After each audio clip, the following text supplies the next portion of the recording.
Hey, and welcome to the channel. I'm Daniel, and here we explore practical gardening, DIY projects, and sustainable living. I'm here to meet you where you are and show you how to repurpose old items and junk from your garage or home to build creative infrastructure for growing food as simply and as easily as possible. And as a solar punk enthusiast, I don't believe anything is waste. Every piece has the potential to become something new, innovative, and productive.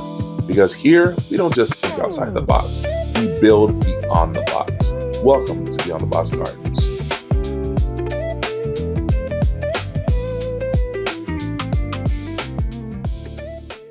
What's up, BTBG family, and welcome back to Beyond the Box Gardens. I'm Daniel, and today we're out in our 20 by 20 plot working on one of the less glamorous but absolutely necessary jobs in the garden, weeding our potato rows. This community garden has been around for a very long time, which means there's a massive seed bank built up in the soil. Every year, those weed seeds wake up and try to compete with our crops, so staying ahead of them is important. As I'm pulling these weeds, I'm not throwing them away. Instead, I'm laying them right back down around the base of the potato plants. The weeds will break down over time and feed the soil food web, everything from beneficial bacteria and fungi to the worms and millipedes. They also act as a living mulch, helping retain moisture, protecting the soil from the summer sun. As we've covered in previous plot updates, we're growing several varieties of potatoes this year, including Red Pontiac, Russet, Purple Majesty, and Huckleberry Gold. Each variety has its own preferences when it comes to moisture, growth habits, and climate, but there are a few key principles that will help you grow successful potatoes no matter which variety you choose. First, start with loose, well-worked soil. Potatoes can grow in heavier soils, but they'll perform much better when the soil is loose enough for the tubers to expand easily. Second, I like to add a granular fertilizer directly into the planting trench. This year, I'm using Portland Rose Fertilizer 16-10-10. Along with that, I add soil amendments like sulfur and aluminum sulfate. Sulfur helps lower soil pH and can help mitigate seed potato rotting during its life cycle, while aluminum sulfate can also acidify the soil and help reduce common scab and other potato-specific disease issues found in alkaline soil. Potatoes generally prefer slightly acidic conditions, so these amendments can make a big difference.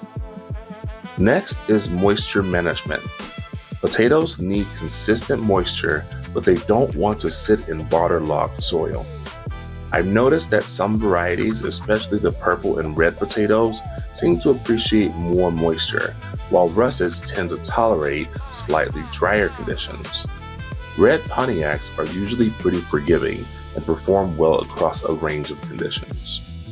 To keep moisture levels consistent, I use soaker hoses throughout the potato patch.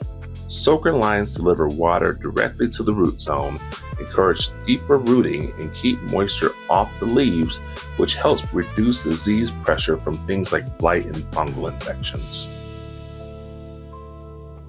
Another important step is mounding your potatoes as they grow. Now, there's a common gardening myth that mounding creates more potatoes. That's not really what's happening. Mounding doesn't increase the number of potatoes your plants produce, it protects the potatoes they are already developing. The three main benefits of mounding are: 1. Protecting developing potatoes from sunlight, which can cause solanine production, or greening, which is slightly toxic as potatoes are a nightshade plant. 2. Maintaining more consistent soil moisture. 3. Providing additional support for the plant, helping prevent stems from flopping over and reducing contact between foliage and the soil. Once the weeding is finished, I'll start pulling apart this hay and placing it around the base of the potato plants to begin the mounding process. This hay has been sitting outside through multiple rainstorms and has already started breaking down. You can actually see fungal growth throughout it, which is exactly what I want.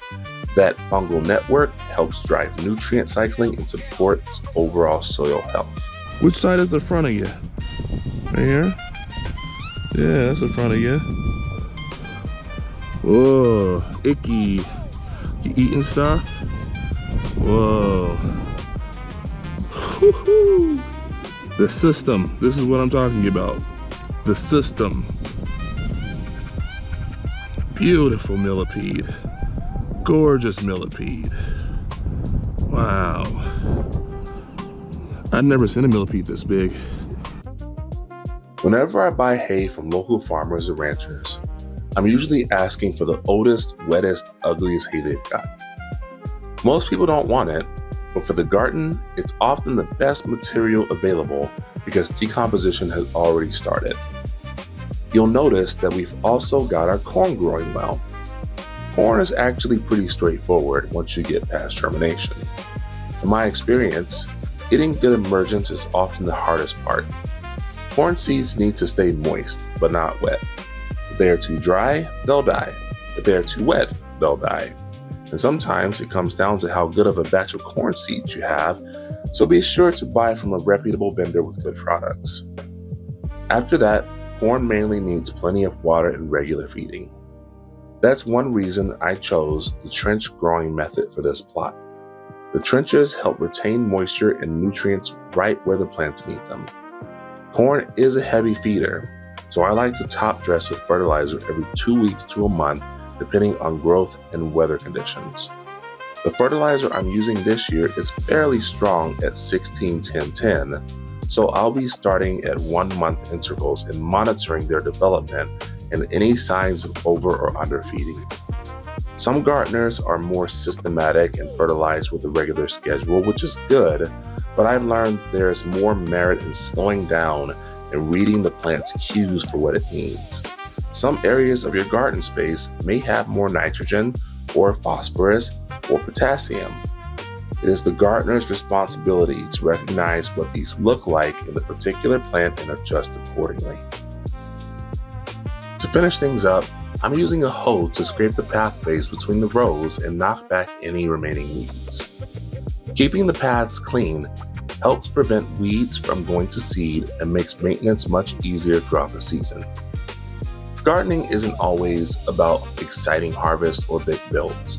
Sometimes it's about doing the small maintenance tasks that help keep everything healthy and productive. A few hours spent weeding and mulching today can save you a lot of work later in the season. Thanks for watching, and as always, don't just think outside the box, grow beyond the box. This has been Beyond the Box Gardens.